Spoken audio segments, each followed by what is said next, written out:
Hello guys, কেমন আছো সবাই? আমি তো খুব ভালো আছি। আর দেখো, আমার এই ব্লগে তোমাদেরকে অনেক অনেক অনেক স্বাগত। তো কেমন কি করে আমি গণেশ ঠাকুর বানালাম, মানে ছোট গণেশ রেডি করলাম।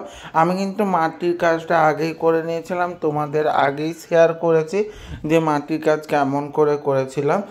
তো যদি দেখতে চাও অবশ্যই আমার আগের ব্লগগুলো দেখে নিও, অবশ্যই দেখতে পাবে। তারপর দেখো, গণেশ ঠাকুরকে প্রথমে হোয়াইট কালার করে দিয়েছিলাম, তারপরে চিরাচরিত সেই আগের গণেশের কনসেপ্ট আনার জন্য গায়ে কিন্তু রেড রং দিয়ে দিচ্ছে, একদম রেড রং।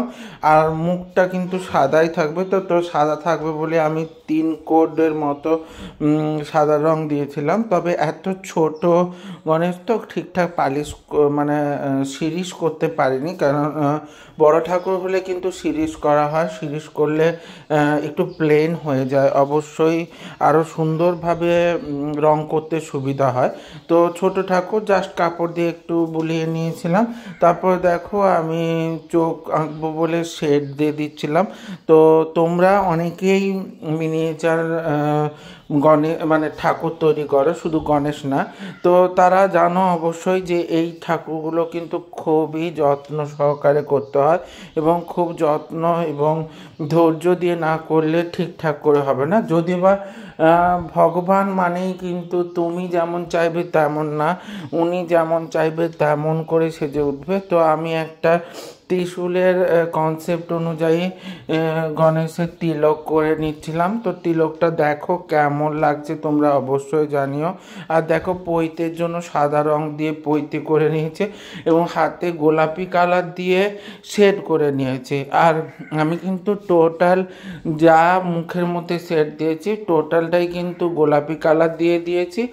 আর তোমার কমলা কালার দিয়ে তিলকটা করার চেষ্টা করেছি, এবং হলুদ আর রেডের সেট দিয়েছি।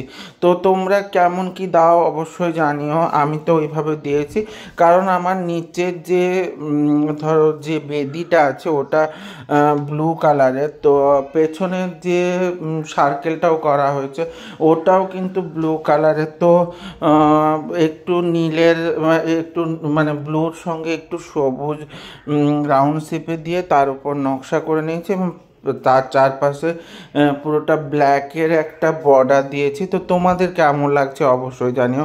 আমি তো এই ধরনের কালারগুলো চুজ করেছি, এইভাবেই করার চেষ্টা করেছি। তো তোমরাও অনেক রকম করতে পারো। আর এখানে কিন্তু ইঁদুরটাকে দেখতে মনে হচ্ছে অনেকটা ব্ল্যাক, কিন্তু এটা ব্ল্যাক নয়, এটা ব্রাউন কালার করা আছে। তো ফটোতে বা ক্লিপে মনে হচ্ছে এটা ব্ল্যাক কালার, তা না, এটা কিন্তু ব্ল্যাক কালার না, এটা কিন্তু ব্রাউন কালারই।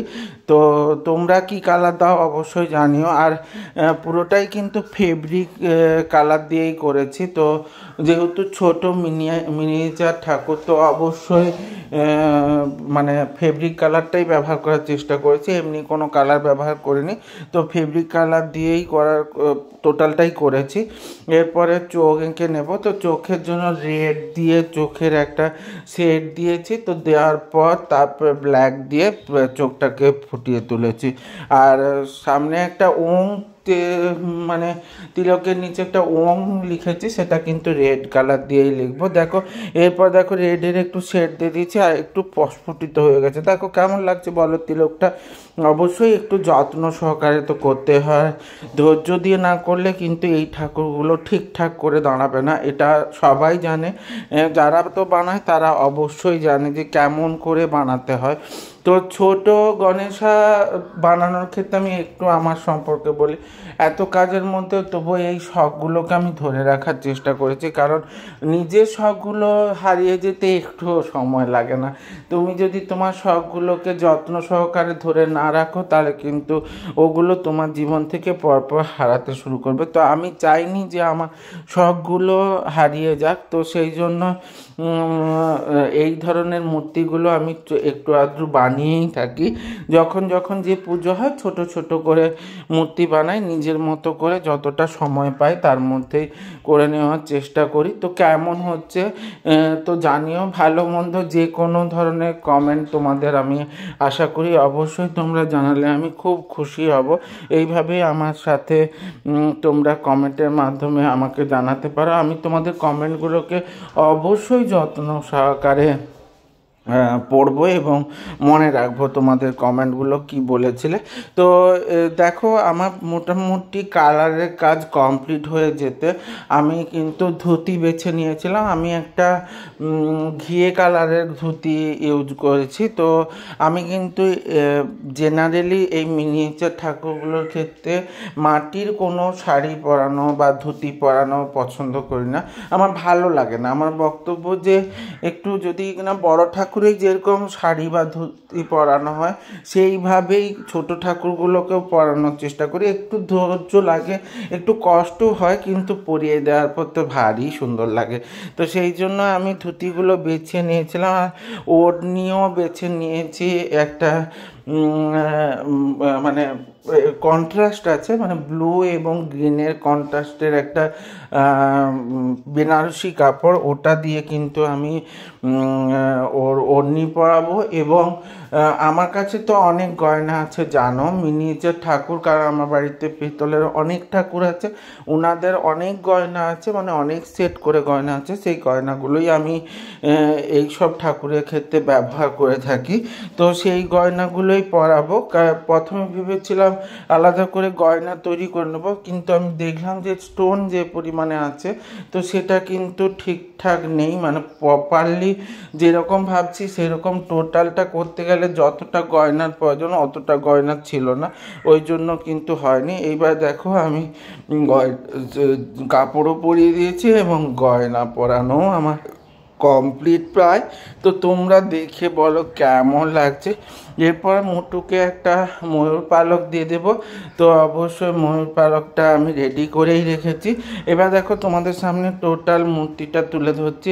তো কেমন লাগছে জানাও। আমার গুনু বাবা রেডি পুজোর জন্য।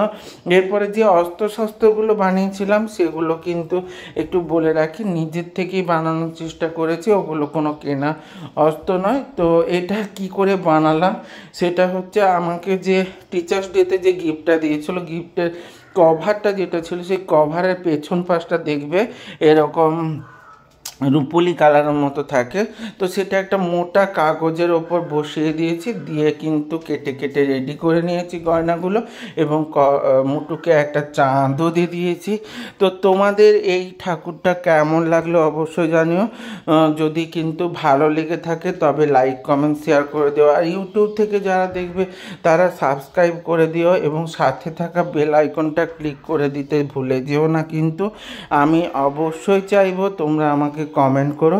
আর পিছনের চালচিত্রটা কিন্তু পাপাই তৈরি করেছে, ওটাতে আমি শুধু মাঝে মেঘগুলো এঁকেছি, আর বাদ বাকি কিন্তু পুরোটাই পাপাই তৈরি করেছে। আমি কিন্তু ওকে কোনো হেল্প করে দিইনি, জাস্ট বলে দিয়েছি এরকম করে বানাতে হবে।